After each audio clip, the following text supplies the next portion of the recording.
I would like to take this opportunity to share with you a message of unity, reconciliation, and hope. I also want to take advantage of the rights granted by law to me to express my experience and my opinion on what happens in Nicaragua, with the intention of sharing some ideas that contribute to the democratic process and the possibility to see Nicaragua turn into a republic. I want to emphasize my situation as a Nicaraguan living abroad, as there are hundreds of thousands, especially living in Costa Rica, Spain, and the United States. I want to make special mention of this situation because much is said that the problems of Nicaragua must be solved by Nicaraguans. And I must say that we are the only country in Latin America that does not grant the right to vote abroad. I also want to highlight the fact that I am a victim of political persecution by the current regime of Daniel Ortega and Rosario Murillo, as well as thousands who seek to flee because the conditions of the country does not guarantee the universal human rights that we should all enjoy. Now, I must refer to the Nica Act 2017 and address to the Nicaraguan people, the hundreds of thousands who live abroad, and also the Congress people who are concerned about the stability in the region and the way in which the taxes of their constituents should be invested abroad. I must start by stressing that this bill seeks four things. One, fair, free, and transparent elections, and therefore respect for the right of citizens to participate in the country's political affairs. Two, that the rule of law be respected, and therefore that the constitutional mandate be respected, that we're all equal and justice must be impartial. Three, that human rights be respected, and therefore that we all have the same opportunities to fully develop ourselves. And four, that the public treasury be respected and that corruption be eliminated, and therefore that the management of public affairs should not give privileges or benefits to anyone in particular. It is not an interventionist instrument, nor does it seek to establish any mechanism, nor obligation, nor responsibility different from those already existing in the Nicaraguan political constitution. In particular, I want to say that I think that the recount of the facts in the initiative that has led us to this situation fell short, and that these same recount of the violations have been made for more than 5 years.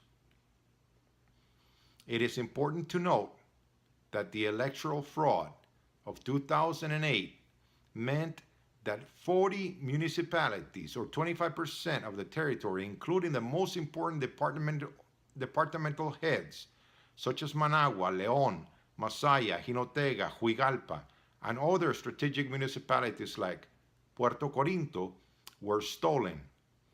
The gross electoral fraud was done simply by not publishing the results of the minutes, act by act, per electoral ballot as mandated by law, and publishing figures that were made up to their convenience.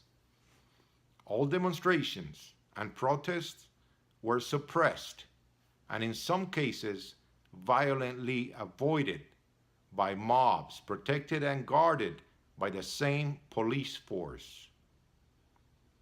There are cases of violence, specifically the case of Leonor Martinez, Jaime Chavarria, Eliezer Marin, that have remained in impunity and oblivion.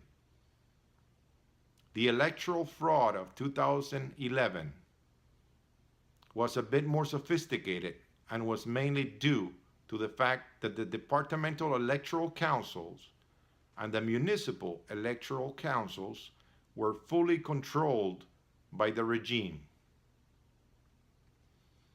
This fraud allowed the regime to retain the presidency unconstitutionally and become the absolute majority in parliament in order to change the country's political constitution. Regrettably, the regime has not shown the slightest of interest in listening or correcting, and rather has made the situation worse.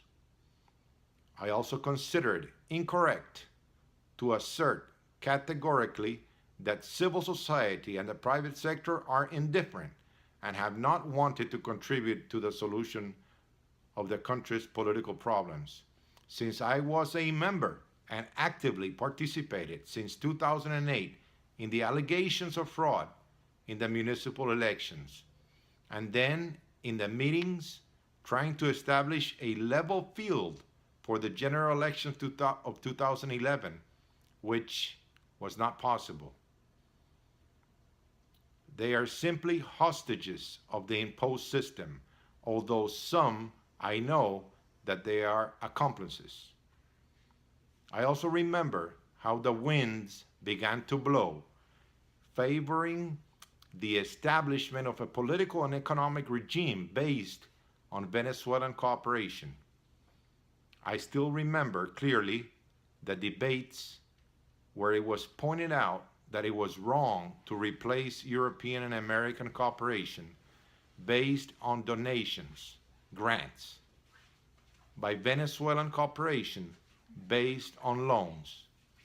But the will of the regime was imposed, and as the saying goes, interest was able to do more than love for Nicaragua. Here, we can see clearly how the economics go hand in hand with politics, and I take the opportunity to reject sharply any argument that continues to insist that economic stability must remain apart from clear political rules. Let's break it down and start calling it by its name. Now that it's clear that the model of socialism of the 21st century financed by Venezuela has failed, it is necessary to decide whether we continue with the capitalist and free market model of our main partner, the United States, or we allow the regime to impose a model foreign to our history and our traditions that could be offered by the allies of the regime, like Russia and Iran. And here I take advantage also to reject sharply all those beautiful phrases as the sovereign right that appeal to any nationalist sentiment and tend to irresponsibly forget the reality that Nicaragua is a small, dependent country on international cooperation. And although we can initially think that cooperation brings a condition, it is also important to say and remember that under the Bolaños administration, yes, we can establish a transparent and reliable accountability system, even for the international community, to the point that cooperation became the budget support type. Experts in the field know that this is the maximum expression of confidence in the political and economic affairs of the country. To begin to consider some possible solutions to the crisis, it is important to start from the reality that Venezuelan cooperation amounts to more than $4,000 million. That's $4 billion. And it is deposited in the national financial system in private accounts controlled by the presidential couple. In order to assess the seriousness of this issue, it is important to emphasize that this is the reason why private external debt is currently higher than national public debt. This sad reality makes the private sector hostage. It is also important to emphasize that the system of electoral reimbursement also renders political parties hostage. We cannot forget the public statement made by the candidate for vice president in 2011, Mr. Edmundo Jarquin, accepting that the alliance decided not to denounce or declare void those same elections, since if they had done so, they would not have received their corresponding reimbursement. I would like to believe that the problems of the Nicaraguans must be solved in Nicaragua by the Nicaraguans themselves. But the conditions for that to be a reality are not given. We must start from the fact that the same government is spending almost $500,000 a year to pay for the services of Mr. Richard Gephardt's law firm and lobby against the Nica Act. Also, that some businessmen specializing in crisis management and advising top executives are paying the services of Mr. Arturo Estopiñan to lobby against this initiative. Rather, we should see all those resources and energy invested in developing a real plan of action developed by all the stakeholders that will get us out of the crisis. This plan should include at least the same 4 points that are included in the Nica Act initiative, so that when it is approved, it demonstrates the interest, responsibility, and ability of Nicaraguans to solve their own problems and not apply the economic sanctions that are stipulated in the same. I strongly reject the statements of the generals, commanders, and heroes of the revolution, seeking to frighten and intimidate any right of opinion and expression that are stipulated in Articles 29 and 30 of the Political Constitution of Nicaragua, especially when this means that we have been restricted that same right to self-determination. Let's stop crying and start acting. Let's stop worrying and start working. From my point of view, I consider that the solution must contain at least the following points. 1. In the electoral sphere, A. In these municipal elections, reinstate the right we had to participate through popular subscription. B. The right to vote abroad. C. Reorganization of the Supreme Electoral Council to ensure impartiality. 2. In the judicial field, A. Create an internal commission against impunity of Nicaragua.